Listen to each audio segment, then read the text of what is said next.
Après les sports, l'actualité de la santé avec le docteur Kierzek. Les pharmaciens Giffard, au cœur de votre santé, vous présentent l'Info Santé. Bonjour Gérald. Bonjour Samuel. Gérald, on vous retrouve à 11h30 pour votre émission Question de santé. Aujourd'hui, c'est la journée mondiale du diabète. Vous nous parlez donc de cette maladie. Mais rappelez-nous tout d'abord, qu'est-ce que c'est exactement que le diabète ? Et on devrait dire non pas le diabète, Oui. mais les diabètes, parce qu'il y a deux types de diabète qui ont en commun l'augmentation du taux de sucre dans le sang, ce qu'on appelle la glycémie. Mais quand je dis qu'il y a deux diabètes, il y a vraiment deux types très différents. Le type 1 qui touche plutôt le sujet jeune, et c'est un manque d'insuline. Vous savez, cette hormone qui va permettre d'utiliser et de faire baisser le taux de sucre.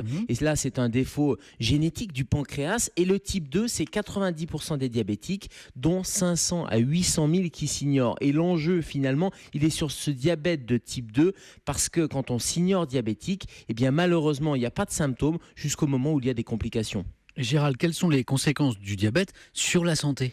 Justement, ce sont ces complications micro- et macrovasculaires, comme on dit dans le jargon. Ça veut dire quoi ? Ça veut dire que ça va boucher les artères. Les petites artères, c'est les complications microvasculaires, mais aussi les grosses artères. Donc ça va toucher le rein, l'œil, le cœur, le cerveau, et c'est responsable d'insuffisance rénale, de cécité, d'infarctus, d'accidents vasculaires cérébraux. Alors autant le diabète de type 1, qui est un diabète dont on a tout de suite les symptômes, eh bien le traitement c'est l'insuline, mais tout le problème c'est le diabète de type 2 dont on n'a pas de symptômes et qui va se développer de manière insidieuse avec ces complications qui vont progressivement s'installer, et souvent le diabète est révélé par une de ces complications justement. Alors on vit, semble-t-il, de mieux en mieux avec le diabète aujourd'hui. Quels sont les traitements ?